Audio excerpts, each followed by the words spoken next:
Hi, 18 male, lost my mom 7 months ago to cancer. She'd been sick for 3 years, and in the last 2 months we found out my dad had been having an affair almost the entire time she was sick. My mom was absolutely destroyed by the news when she learned it, and what's worse is my dad's affair partner wanted to try and straighten things out before my mom died. My dad was kicked out the house and mom changed her funeral plans and everything so that my dad wouldn't be able to go. She changed her will and went out of her way to ensure I would get everything, not him. She set it up so my aunt would have temporary guardianship over it, or whatever it's called, and my dad couldn't get his hands on it that way either. She was unequivocal that she had not wanted my dad with someone else while she was alive and would not act like things were okay after either. When my mom died, it was the most painful time in the world for me, and I'm still processing life without her. I also hate things on me. The last time they decided we needed to speak, I told them not to invite me to the wedding because I wouldn't go and respect them enough to RSVP officially. They were upset and told me to think about the future and other BS like that. I told them if they felt they were worthy of being grandparents, which they mentioned, then they needed to think again. Then they tried to guilt me with a sob story of how she was widowed for many years and her kids all turned their backs on her and took her grandkids away because they were disgusted with her for moving on. That didn't move me one little bit. But my dad's family is angry that I'm drawing such a hard line at the wedding. They already know people judge my dad and think it would look way better if I were there. My dad also thinks I'm taking his relationship with my mom out on him instead of judging based on how he was as my dad. But I stand by a dad who makes their kids' loss of their other parent harder than it needs to be is not a good dad. And he made losing mom so much harder. I've heard from so many family members that I need to go to the wedding and I'm wrong to say no. I'm asking, am I the idiot? Not the idiot. I'm hearing from so many family members. I bet they're all his side of the family. I highly doubt it's your mom's side telling you that. They are biased and their opinion is worthless. Your father did an atrocious thing. He engaged his affair partner the week she died. Holy crap, that's unforgivable. This other woman's children don't speak with her and that sounds well deserved on her part. You don't need to go to this wedding at all. I think it'd be one last nice screw you in honor of your mom. Can we add the ridiculous idea that the affair partner wanted to straighten things out with mom? Who in their right minds thinks they have the right to go to a dying woman to present their affair partner and straighten things out? Like she would suddenly be all okay with it all and give them their blessing? Her kids don't speak to her because they're all so horrified by her behavior. I doubt it's the moving on. They have an issue with more about how she's gone about it. Angry because she was moving on with a married man whose wife was actively dying from cancer is more like it. I'd be horrified if I were them too. Tell the family harassing you about it that the only way you'll go is if you get carte blanche for the first speech at the reception and you doubt that they would want to hear what you'd have to say about the happy couple. You're just doing what your dad did. Practicing what it's like when someone isn't there anymore and just being a bit early with it. It sounds like a good plan. I'd follow suit. You are spot on. I would go, give a speech on what you mention here about their pathetic and harmful love story, leave afterward and block them all. They are being awful to you to try and save face. You deserve so much better, darling. And Dad's family is trying to cover up his heinous behavior. I guess the rotten apple didn't fall far from the rotten tree. I am so truly sorry that all of this happened to you. You deserve so much better. I hope you're allowed the space and respect to grieve and recover from losing both of your parents in this devastating way. My boyfriend, 26, and I, 25 female, have been together for just under 3 years now and are expecting our first child in March. We've been very open about marriage, so the engagement itself would never be a surprise, but the proposal was. He's clueless about rings and my taste in jewelry, so we decided to take a collaborative approach and design my ring together. In the process of all that, I made it very clear what kind of proposal I wanted. I told him explicitly that I wanted to get engaged surrounded by all my closest friends and family, and that having them involved in the surprise was very important to me. After the ring was ordered, I was in the dark. I had no idea when it would be ready and no idea when he would propose to me, so I just waited with excited anticipation. 2 nights ago, we took our dogs on an evening walk at the beach near our house, which we frequent regularly. We sat and admired the sunset as our dogs played in the ocean in front of us. After a little while, he started going on about how much he loved me and how grateful he was to have found me, and then he pulled out the ring box and asked me to marry him. It was completely unexpected and I was a bit shocked. Once I realized what was going on, I kissed him and told him how much he meant to me and how much I loved and cherished him, but I couldn't say yes now because I really wanted my closest friends and family to share the moment with me. He got really upset and told me that he wanted to do something more intimate and keep the moment between us and that he wasn't comfortable doing it in front of everyone. I've tried to reason with him over the past couple of days, but he's been giving me the silent treatment for the most part. I get where he's coming from, but at the same time I had to design my own ring because he doesn't pay enough attention to the small things, like the jewellery I wear, so I really wanted my proposal to be something that he put a lot of thought in to make it special for me. I've heard of countless instances where a girl has turned down a proposal is a one-and-done type of situation. He's proposed to you, the ship has sailed, you had your proposal, and you said no. It won't ever be special like it was again because from here on out, it will not be from the heart.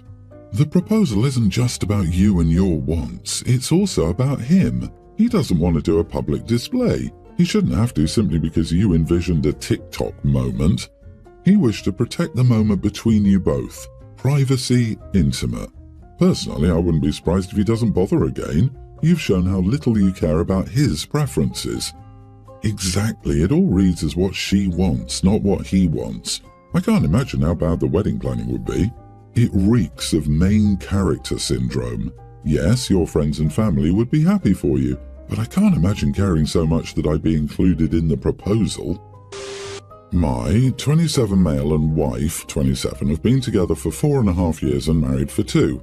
We discussed kids before marriage and both agreed that we wanted kids. A couple of weeks after we got married, we started trying for a baby and she got pregnant but had doubts about having kids at the time. We discussed it a bit and she said she wasn't ready yet. I didn't push back and let her decide since she's the one who's pregnant. 3 weeks ago she got pregnant again. I was excited, but she still wasn't sure. She said she wanted to wait a little longer and I tried asking her for a timeline, but she just said when she felt ready she'd let me know. I asked her if she still wanted kids at all and she gave me a non-answer where she said she didn't know if she wanted kids anymore and wouldn't elaborate.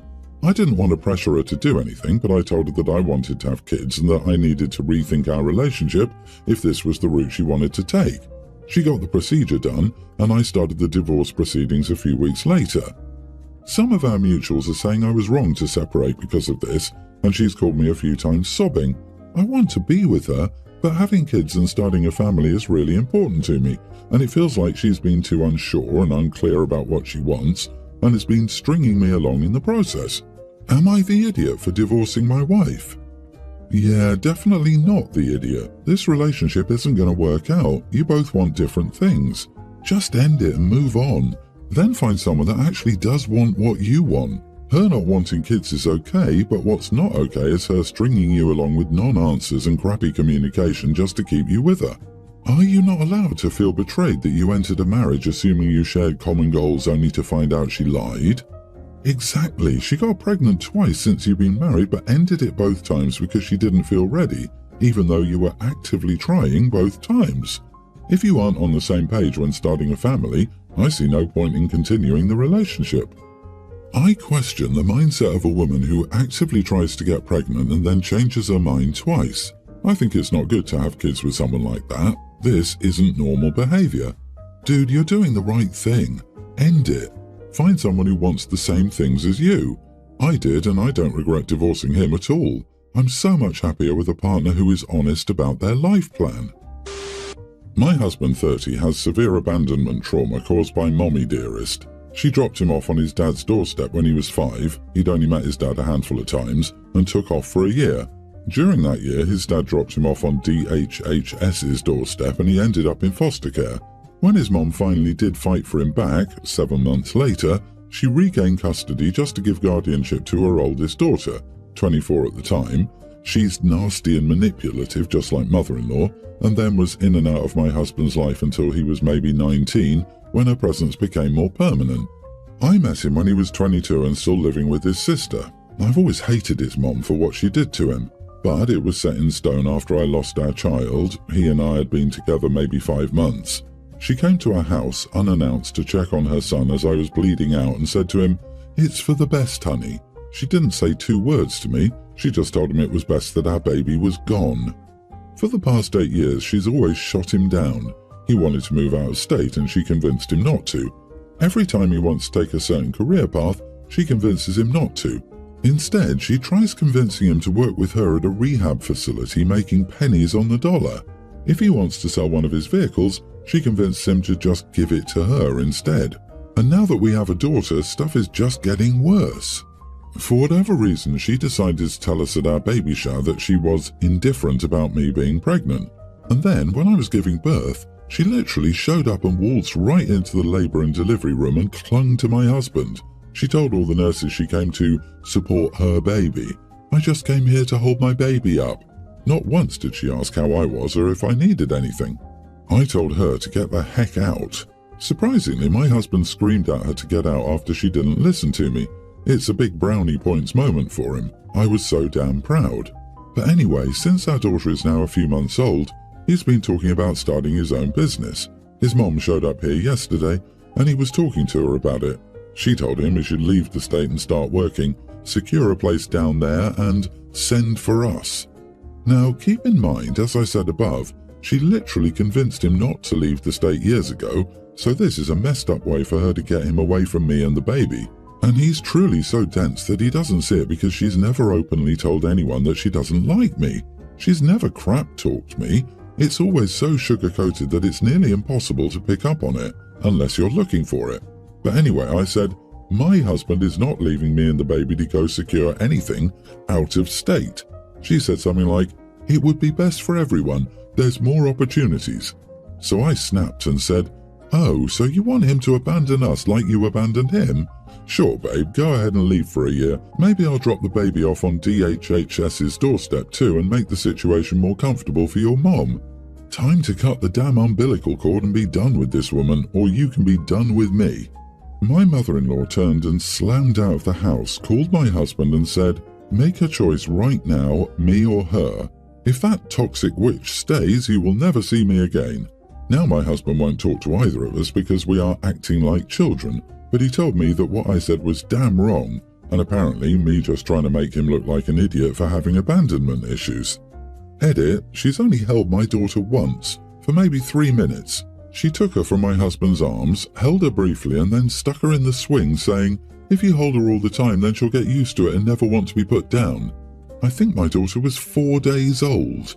She hasn't held her since, but she's been here 8+ times, always asking my husband to go to her house and help her with something. So she's been trying to get him away from the house so he isn't spending time with us.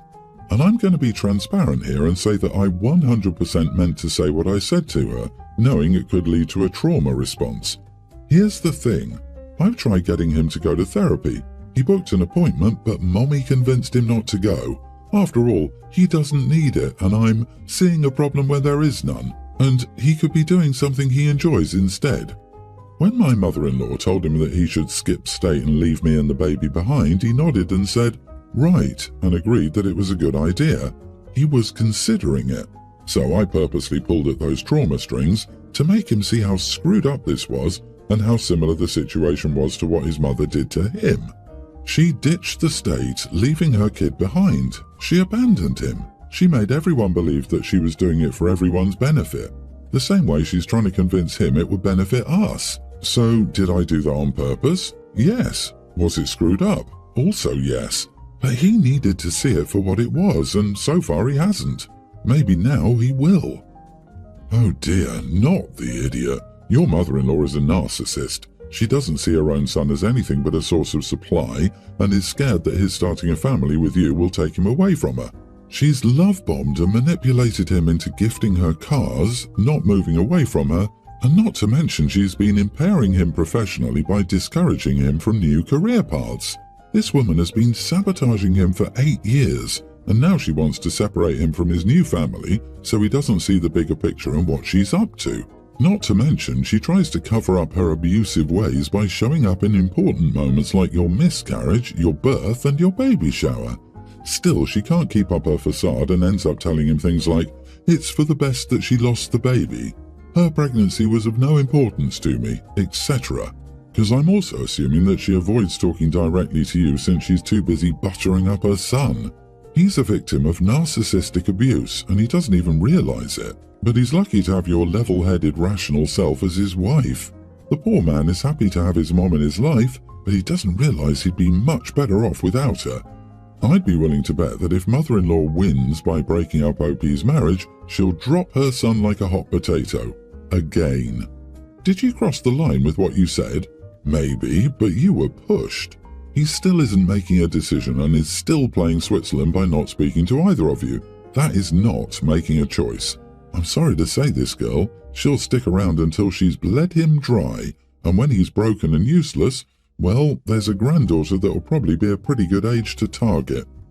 I think you should take her up on the offer to move out of state. Your husband gets a job out of state, your whole family moves on the same day, and you conveniently forget your mother-in-law's number. If your husband is so under the control of his mom, you should probably be the one with the big scissors to cut the cord.